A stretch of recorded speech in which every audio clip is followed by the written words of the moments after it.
ngenda kwogera ekintu mu kyewuunye. Bannayuganda nebaza Mukama kuba tetwagenda mu ntebe 221. Katonda waffe takola nsobi. Katonda waffe takola nsobi.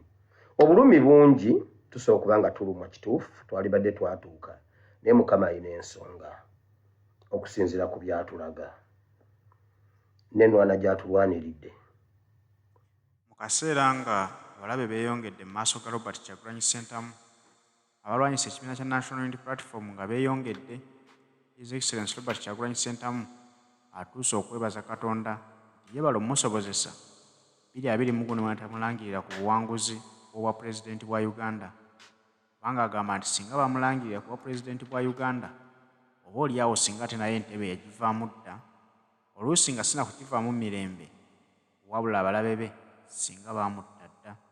Kubanga kye yali tamanyi nti baasembeza ku lusegera ate be balabe be nnamba emu.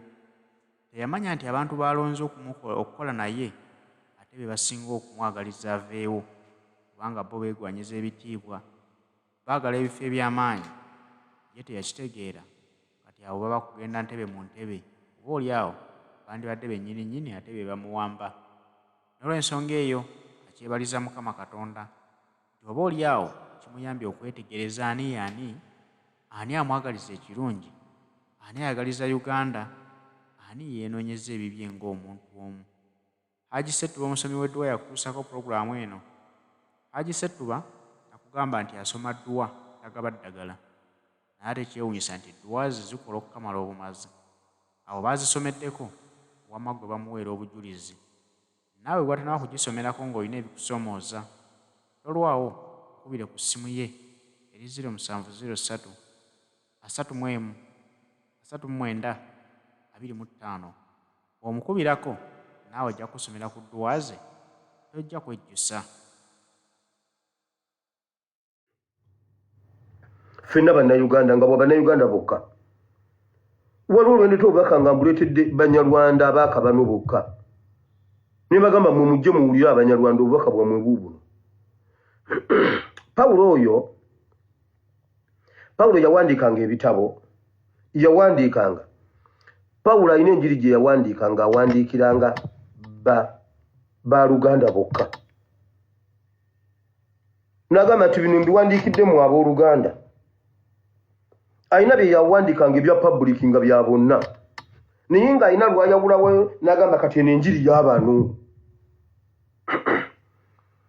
Wa bwe yabuulirira ku bikolwa eby'omubiri n'eby'omwoyo, ebibala yabuulira ebibala n'abuulira n'ebikolwa eby'omubiri n'abuulira n'ebibala eby'omwoyo. Ezitibagala mmeka 5 yali ayogera n'Abaaluganda bokka ng'ayogera n'Abanuupu. N'agamba nti Abanuupu mujje mbabuulire ng'ayogera n'Abaaluganda bokka. So ffe wano ndowooza nze senga naliwo mu mulembe ogwo nandisabidde mu kkanisa ya Pawulo. Oba Pawulo senga waali, senga abeera ku Bible and politics. Sikulimba. So olwaleero ebigambo simanyi oba binaategeerekeka bulungi, naye neebaza Mukama kuba tetwagenda mu ntebe 221. Ate Mukama agenda gituteekamu essaawa yonna wayagalidde mu budde bwe, kubanga already yagituwa, ate agenda tuteekamu. Mukama tayinza kumala gatutwalayo nga tamaze kutulaga bintu bino.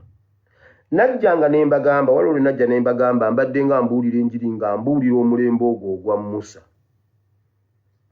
Era nabayawulira emirembe ebiri, omulembe ogwava e Misiri n'omulembe ogwatwala Promised Land. Occupational generation. Gwe mulabanga ba Musa baggwawo nga mumanya tuli ku Yorodaani. Gwe bw'olabanga tuggalawo ekitabo ky'ekyamateeka. Tutandika Yoswa chapter 1. Chapter 1 etandika ne message bweti Mpuuga afudde. Neddamu amaanyi ogumu omwoyo. kuba gwagenda okusikiza abaana bano ensi eno gye nalagira bajjajja ate gwe gwabakulembera. Ddamu amaanyi ogume omwoyo wona alinnyanga ekigere nga nkuwaddewo naye sooka omale okuguma ennyo omale n'okuddamu amaanyi ogume nnyo omwoyo oddemu amaanyi gw'ogenda okusomosa abaana abo ey'ensi. Kakati nga tebanasomoka sooka obasale bafuuke abasajja banywere basale Yorodani. Gwe bw'olaba nga bamusa baggwaawo ng'omanya occupational generation taking over kati. Musa teyasomoka Yorodani tebakulimba era bw'owulira ng'omuntu akikugamba situka mu kyakyo omukuba oluyi mu linnya lya Yesu oddewo otuuleeta ofuluma. Musa tasomoka Yorodani bw'obalaba baggwaawo wali ng'omanya. Leero ngenda kwogera nammwe vidiyo y'eggulo yamenya abantu bangi emitima kuba waliwo ebintu bye nayogedde bitabadde bya bulijjo. Bangi bamenyesa omutima ate nga ge mazima. Naye tekitegeeza nti nno ebyo nabadde mbabuya biri mu history bye baatukola. Kati abaabitegedde eggulu n'olwero waliwo abatanazuukuka waliwo omuyangambye ogira ate wankoze bubi.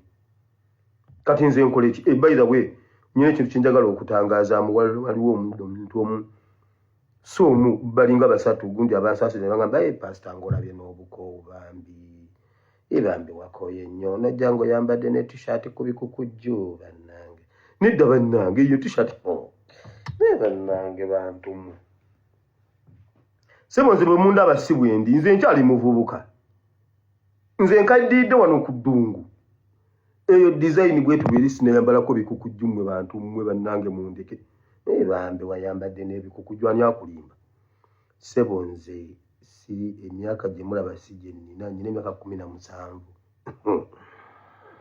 nange nyambalako ku design gwomanyi gye nyambalira gwomanya nyambaza nze nyambala Texas oba Canada enno mulowooza mbu nno nyambala wino nze sikyayambala wino bambi nga tuvudde mu by'okusaaga mbuno pasa byabadde bikukujju okakasa nabadde mu weekendi nabadde mu mwoyo gwa weekendi nabadde ndi mu kulwanagana ne weekendi ogwo gwabadde mwoyo gwa weekendi naawe nze ndisidde naawe ani bwe mugamba nayambala bikukujju eyo t-shirt nakajambala emirundi giwera genda yogirabe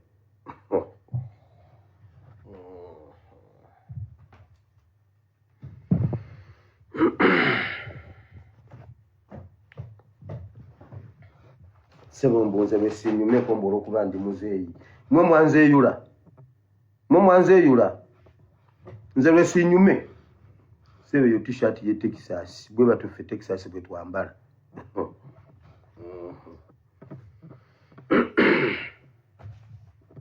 now waliwo bingi nnyo tugenda kuwumbawumba wiiki tugendagerako mu kapolitics katono ate tugende ne mu kigambo kya Katonda. Waliwo bingi nnyo ebiriwo lwomwa bamaze omuziika bamwerekedde ekika ky'endiga n'olwaliro tekiina solution. Buganda tenaba kutuwa solution ku nsonga y'ettemu. Katulinde ndowooza Museveni bw'anaatemulayo omutaka omulala maybe munaazuukuka kubanga mutuuse okuziika ne muzzaawo lwomwa naye ne mutatubuulira tukole tutya omuntu atemudde jjajjaffe. Ekyo nkirinda okuva mu kika ky'endiga nkirinda okuva mu Buganda lwomwa yabadde taziikibwa nga Museveni akyali ku ntebe. Nze mba kubanga ndi lwomwa oba ne munnonda nga nze lwomwa mbadde ngamba lwomwa taziikibwa nga tannaba. Ekirala leka mbitandikire nno gye nabisembedde. Museveni yamaze okulisiivinga buli kimu kye yabadde ayagala okuva ku mulambo gwa lwomwa. Buli kimu Museveni kye yabadde ayagala okuva ku lwomwa ekyamutisa Museveni yakifunye mu bulambalamba bwakyo.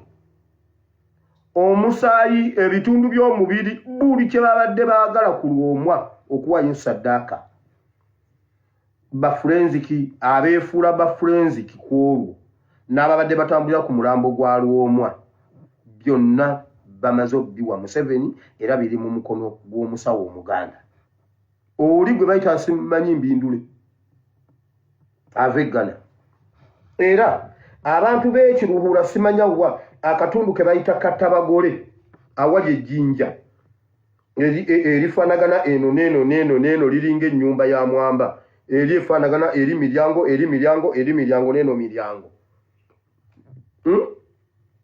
ennaku zino bagenda kubeerawo okusamira ku jjinja eryo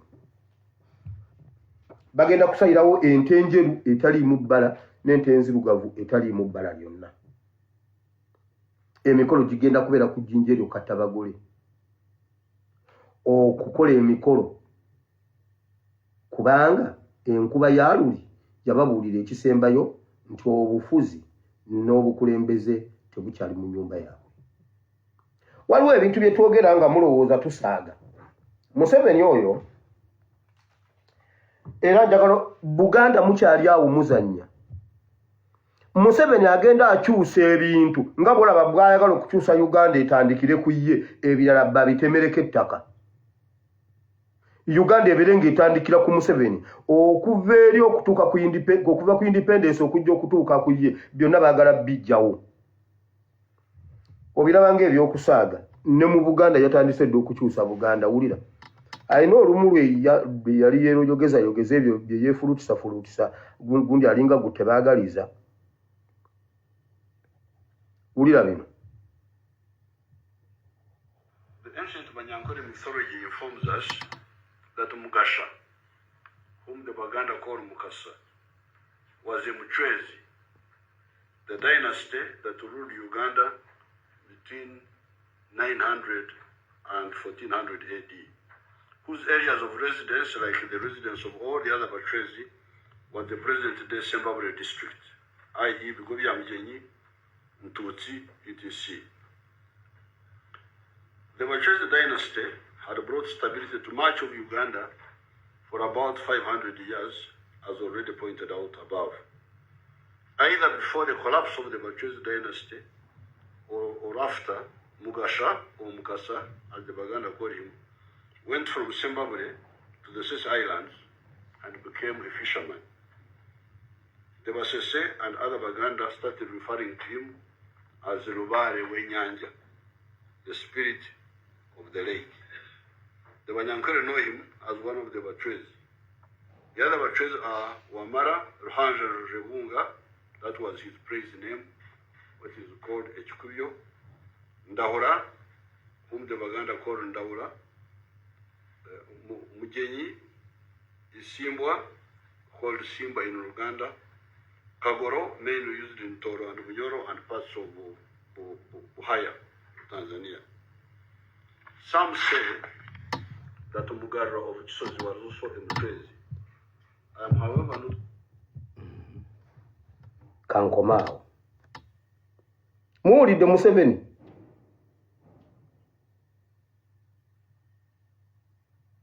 Muwulidde Museveni mu Abaganda. Kati nno ne.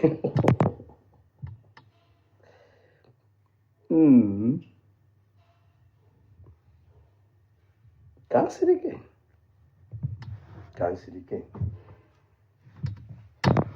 Abaganda mutuule. Anti n'Endawula bamututte.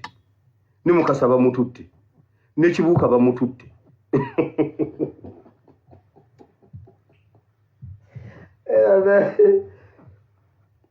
Never nayo bani alisonyiwa Museveni.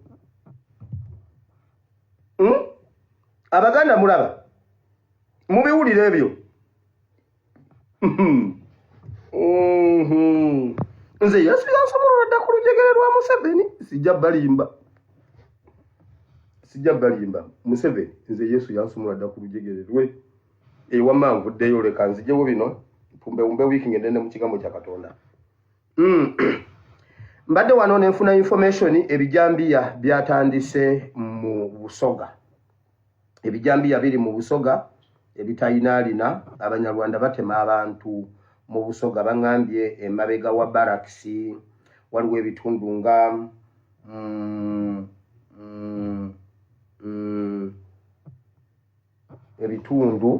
ebitundu nga Mpumudde, ebitundu nga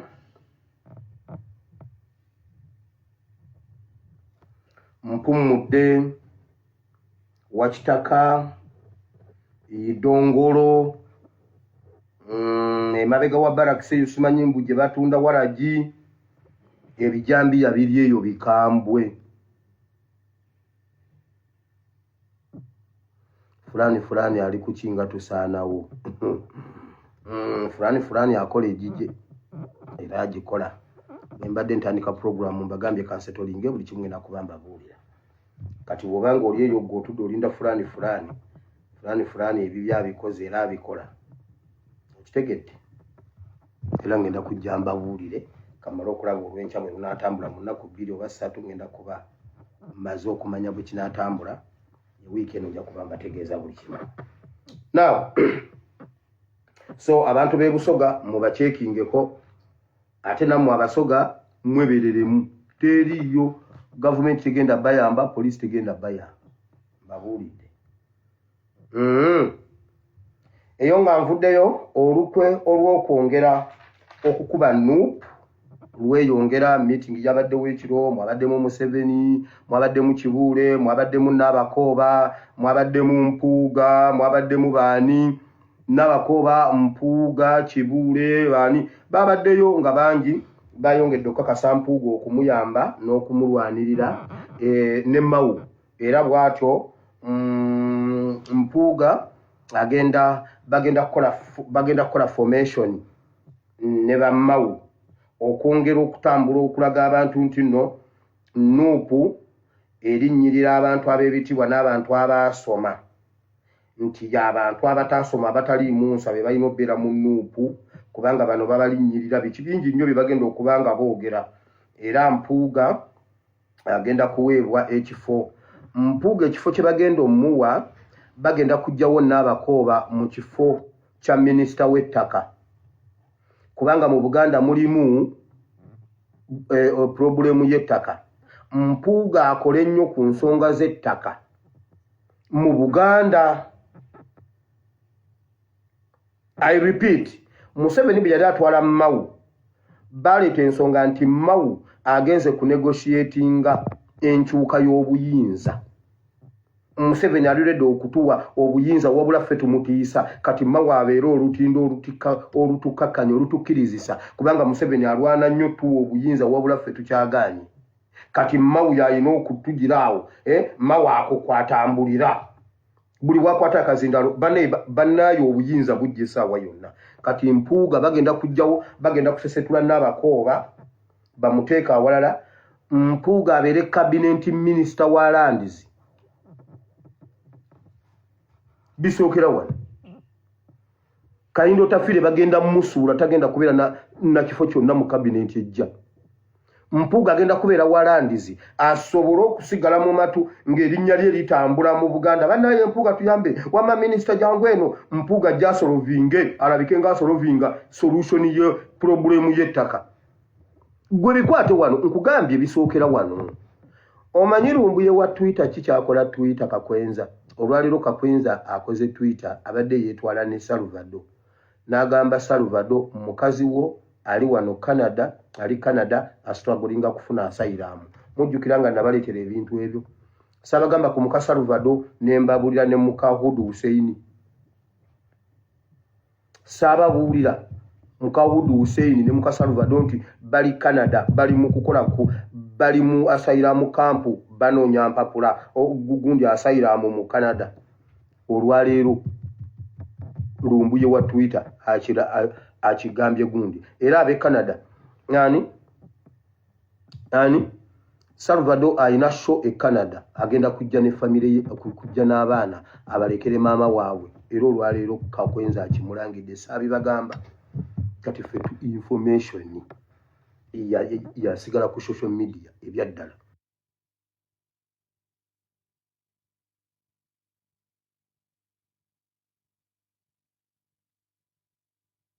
Anoonya mpapula gundi asylum mu Canada.